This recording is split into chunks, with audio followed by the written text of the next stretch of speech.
Hey guys, welcome back for another episode of the By Yourself Flowers podcast. We're so excited to be joined today by Michaela Pawley, who is a research fellow at the University of Birmingham. Her research looks at the link between sleep and adolescent mental health, exploring whether certain sleep difficulties are connected to specific mental health outcomes. Okay, so let's get started.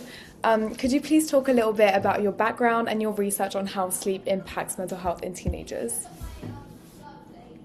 I would just like to say thank you very much for inviting me onto the podcast. It's always exciting to be able to share my research, but also the general sort of research around sleep and mental health with young people. So thank you for allowing me access to this platform. We're glad to have you. Um, in terms of my background, well, I did my bachelor's degree in the Netherlands in psychology, and it was one of the final lectures that I had in my last year there, where we were talking about different cognitive and behavioral processes that were common across different mental health problems. And one of those lectures was about sleep. And in that lecture, they explained how sleep problems are actually related to every psychiatric condition. And I thought it was incredible that there was only one lecture dedicated to this subject, which clearly is really, really important. And also the fact that we can actually fix our sleep or we can do things to improve our sleep. This should be much more discussed and spoken about. So when I then went on to do my master's, even though it was in something slightly different, I approached a sleep researcher at the University of Birmingham, Professor Isabel Morales Munoz. And with her help, and she's been my mentor ever since, I then went on to do a PhD at Warwick, where I looked at the long-term relationship between adolescent sleep problems and self-harm and suicide behavior. So whether different aspects of sleep in early adolescence could predict increased risk at later adolescence. Um, and here I found that often when we talk about sleep, sometimes we talk about it quite broadly. It's like poor sleep, sleep disturbances. Actually, there are very specific aspects of sleep behavior that associate differently to specific mental health outcomes. And so, what I found through my research was that it's really important to examine these specific behaviors and lots of them in order to better understand how distinct sleep problems might relate with later self-harm and suicidality. Um, and now, after doing my PhD and being at the University of Birmingham, I have a slightly different focus where I'm still looking at that longitudinal relationship between sleep. Now, the outcome is focused on depression and depressive symptoms in later adolescence and early adulthood. And the same thing is coming up where specific aspects of sleep are relating to these different mental health problems. So, yeah, that's I suppose, my background and a bit of my research. It's very interesting. Yeah, interesting. Thank you. So, research suggests that frequent night awakenings are linked to emotional and behavioral difficulties. How can teens address night awakenings to improve their overall well-being? So this is actually quite a difficult question to answer because even though we do have a lot of sleep interventions, like one of the most popular being cognitive behavioral therapy for insomnia, these typically target a range of sleep problems. And even when we give sort of general sleep hygiene advice, again, it's very broad. It's not necessarily so specific to night awakenings. And night awakenings is more commonly addressed, I would say, for like younger children, and even infants, whilst for adolescents, it's only been recently that this has emerged as a potential critical risk factor for different mental health problems. Um, and when I talk about sleep hygiene, I mean sort of these healthy habits, behaviors, and environmental factors that can promote good sleep quality and duration. So even though they're not maybe always necessarily night awakening specific, they can still promote healthy sleep. So one of the big things is ensuring that you have a consistent sleep schedule across weekdays and weekends. Um, with that said, if over the school week or over the week you are finding that you are not getting enough sleep, so for adolescents, that's typically between 8 and 10 hours, it's really important that you give yourself that sort of window of catch-up sleep on the weekend to make sure that you are paying off that accumulated sleep debt. Um, Another thing that I think would be quite relevant to the night awakenings is making sure that you are having a moment to relax before going to bed.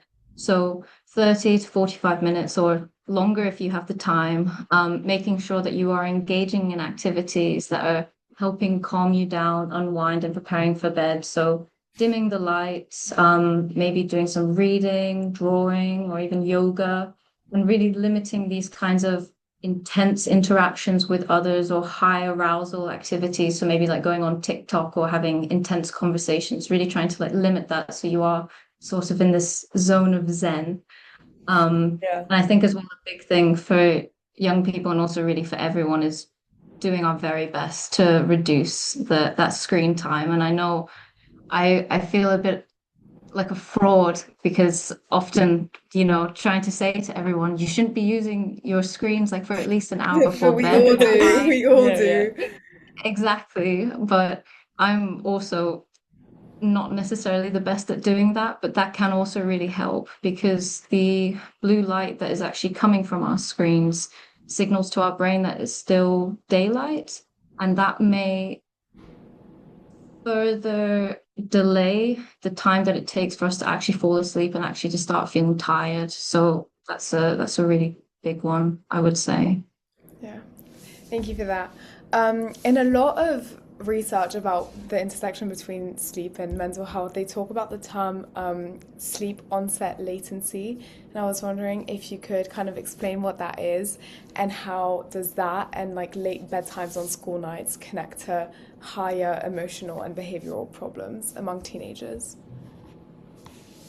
Yeah, I mean, I think just like in a lot of psychological literature, we like to use these big fancy terms that actually Yeah. reflect quite Yeah. quite simple constructs. But sleep onset latency simply refers to the amount of time that it takes to switching off the lights and getting into bed and then actually falling asleep. So if you have a long sleep onset latency, it means it's taking you a longer period of time to fall asleep, whilst if it's short, it means you're falling asleep very quickly after you prepare to sleep. And for healthy teenagers, that sleep onset latency period is normally like 10 to 20 minutes. Um, and so when we are having a longer sleep onset latency, so taking longer to fall asleep, and we're also having late bedtimes, this effectively means that we are reducing that opportunity for sleep. And so for adolescents, we need 8 to 10 hours. So by delaying that kind of sleep start time, but still having to wake up early because of the early school start times, we are restricting that window of sleep. And that then leads to accumulated sleep debt and sleep deprivation. And that's linked to like a whole host of mental health problems from depression and anxiety to even things like psychosis. Um, so to deal with that, it's really important that we do try to ensure that we have these kinds of good sleep habits that we're putting into practice before we go to bed, making sure that we're going to bed early to give us enough of that sort of recommended window for sleep.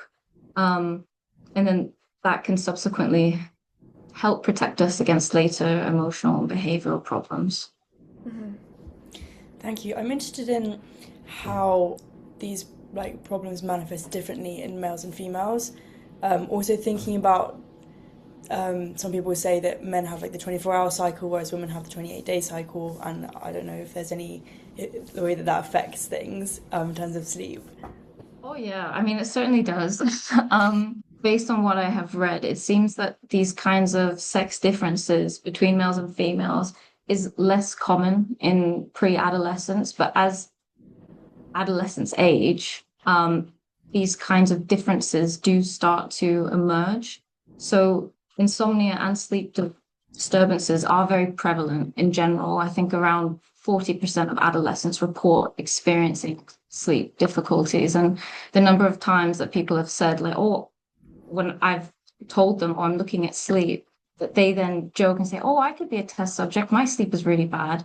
We kind of live in like this society where we're normalizing poor sleep, or like this is Yeah. common, and that is definitely not something that should be, I suppose, taken lightly. Like this is something we need to be prioritizing as best as we can. Mhm.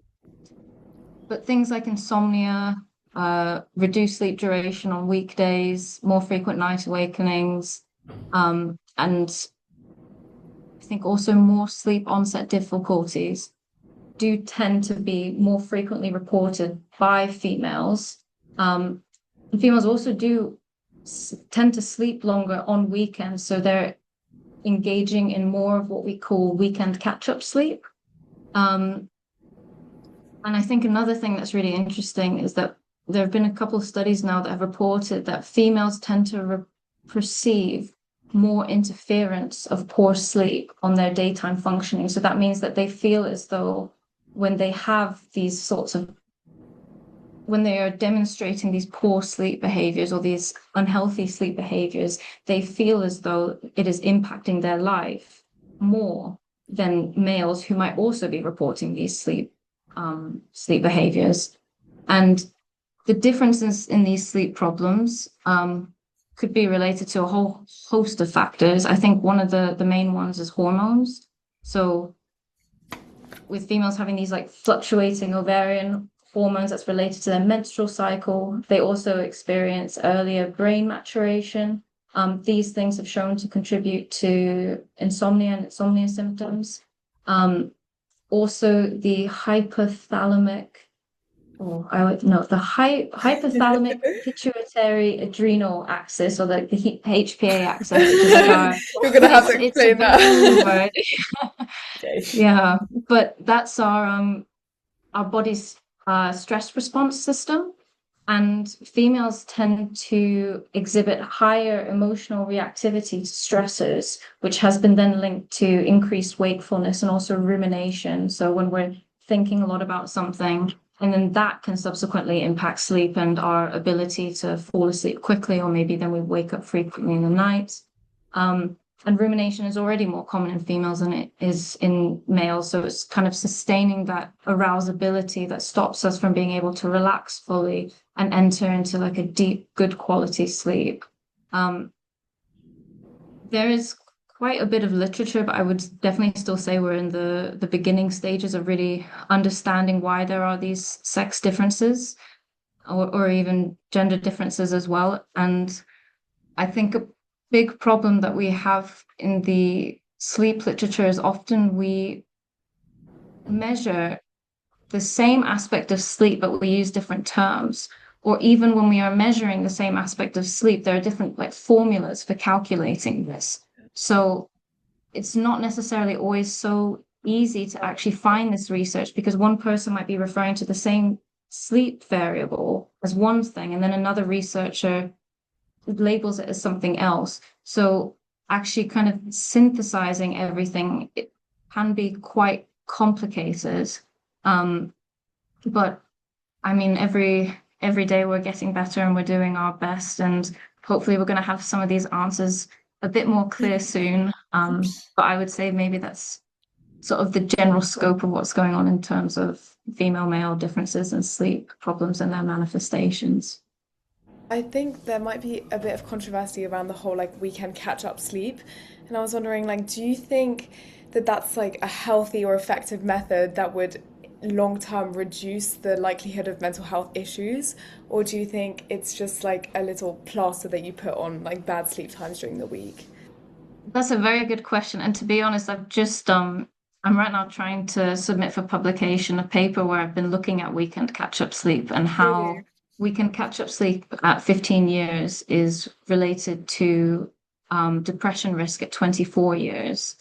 And the literature is quite contradictory. There are some researchers say if you have less weekend catch-up sleep, it's better. Some people say if you have more weekend catch-up sleep, it's better. There's also been some studies that have found like a U-shaped relationship, whereby actually if typically what happens is if adolescents don't actually have that weekend catch-up sleep, so that means that they are sleeping more on weekdays than they are on weekends.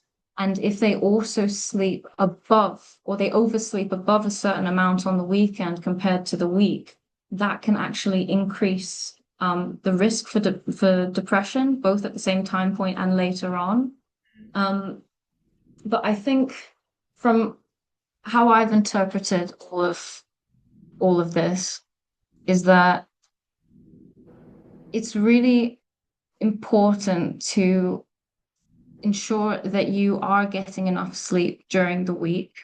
And if that doesn't happen, that typically means that we are feeding into what I often sort of see as like a battery of our of sleep debt or our sleep health. So if we are sleeping enough throughout the week, our sleep health is great.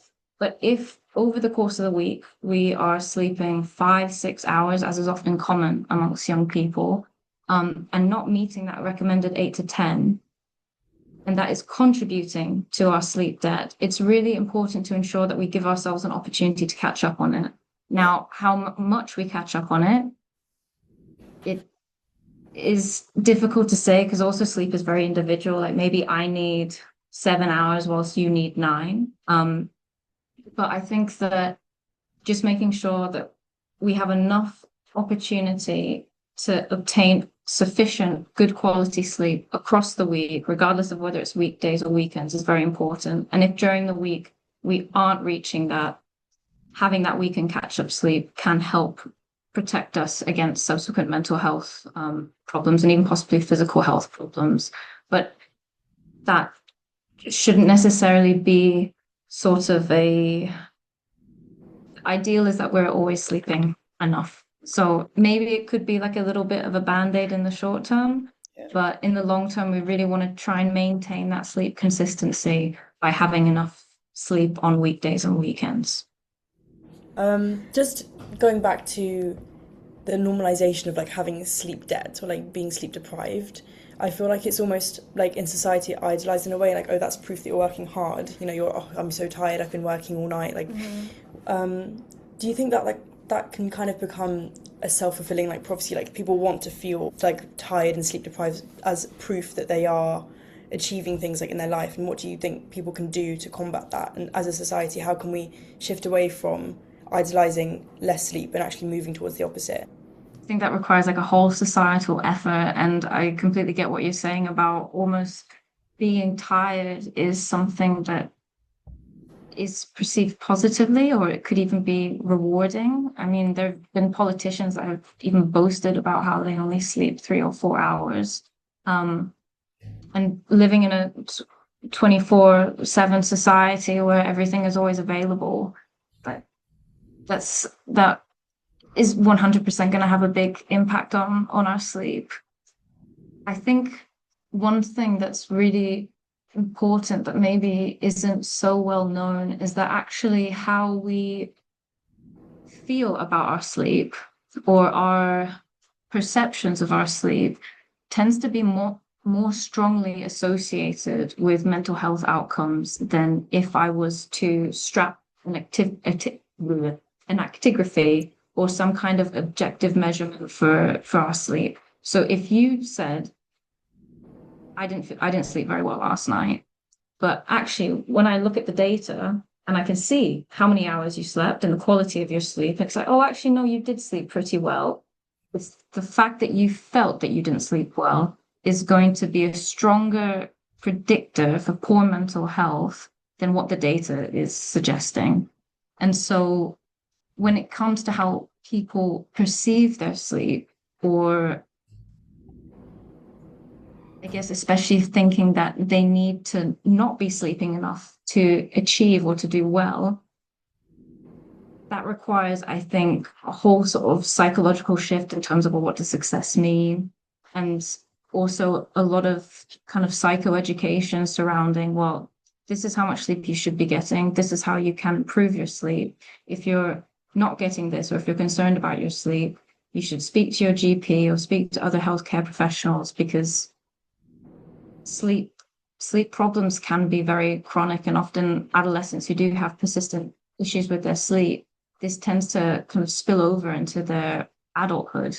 And so it's really important that we are targeting these poor sleep behaviors as early as we can to make sure that they don't sort of prolong, whilst also making sure that people are aware of sort of the consequences of poor sleep and what they can do to improve it. And do you think that childhood and upbringing has anything to do with like how a sleep schedule manifests itself in teenagehood? I would say so. I mean, if you're in a household where your parents are promoting good sleep practices and are showing you that it's really important to prioritize your sleep, I would expect that as you sort of age or transition through adolescence and then into adulthood, these might be kind of values, but also like knowledge that you instill into your day to day. Whilst if maybe you live in a household where sleep isn't so prioritized, or sort of taken for granted, then maybe you might be more likely to believe that poor sleep is normal. So I think that, yeah, childhood and upbringing does have a big impact. And there are also a lot of childhood factors that influence later sleep. So if your parents sleep well is really important. If you grow up in a deprived area where maybe there's more light pollution, noise pollution, there could be perceived risk of like neighborhood unsafety. And in some cases, like perceiving that your school is unsafe. All of these things in childhood can then influence sleep factors or sleep outcomes. So I think really making sure that from a young age, children are taught about sleep, what does good sleep look like, and how they can reach that is really important to show that that kind of sleep health knowledge is really being dispersed across the population. Yeah. Yeah. So just to kind of summarize, what do you think are the key things that teens should take from this, and what are the key ways that teens can improve their sleep? I know we've touched on some things. What are your maybe top 3 things that you'd say? In terms of my top tips, I think that because teens often have difficulty falling asleep early because of their kind of naturally delaying circadian rhythm, making sure that we get a lot of sunlight or bright light as soon as we wake up is really helpful to kind of boost our daytime energy and sort of reset our body clock. So I know in England that is really, really difficult a lot of the time, but Definitely. maybe I mean, it's impossible, especially if you live around the West Midlands. But like switching on your bedroom light as soon as you wake up, the artificial light is nowhere near as powerful as natural sunlight, but getting bright light can really help us feel energized quicker in the morning. I think sort of going back to what I said before about having a consistent routine is really helpful, and making sure that you are doing what you can to get enough sleep during the week. And if that's not possible, allowing yourself to sleep in a bit later on the weekend to catch up on that sleep, but really trying every week to be as consistent as you can is also key. And another thing is that if you find that you are waking up in the night and struggling to fall back asleep, if it takes like 15-20 minutes and you still haven't fallen back asleep, it's really unhelpful to be watching the clock. So, if you are waking up and you check and you see like, oh my gosh, I've been awake That's for so 15 true. Yeah. minutes, 30 minutes, 45 minutes, like you're just going round and round in your head and it's making everything much, much worse.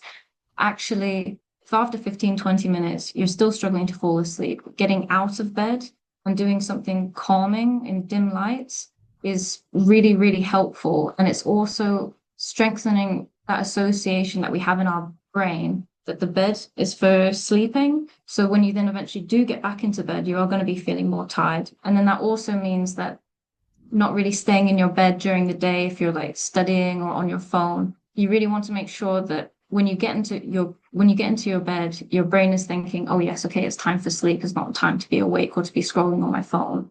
And that can really help with falling asleep quicker. I think as well, one thing that is maybe important to note here, and I know that a lot of my research is maybe touching on quite like sensitive topics or emphasizing how poor sleep can lead to these negative outcomes. The wonderful thing about sleep is that it is modifiable. We can fix it. And if you also switch it the other way around, it can actually be a protective factor. So if sleeping shorter during the week is linked with an increased risk of reporting self-harm or attempting suicide later on, then the opposite is also true, whereby actually sleeping longer might be reducing that risk. So I think when it comes to the whole sleep mental health relationship, it's about really seeing that even if at this time point my sleep isn't so great, there are things that I can do to fix it and things that I can do to protect my mental health. It's just about maybe getting the support that I need in order to reach these kinds of things. But something can be done. Yeah, I think it's much better to present the kind of sleep and mental health relationship in that way, because then, as I was saying before, maybe that would be conducive to changing like societal opinion about sleep. Exactly. Yeah, I really like that. Yeah, that was great. Thank you so much. This is really interesting. This was so interesting. Yeah. Thank you so much for coming on. No, thank you very much. Bye. Bye.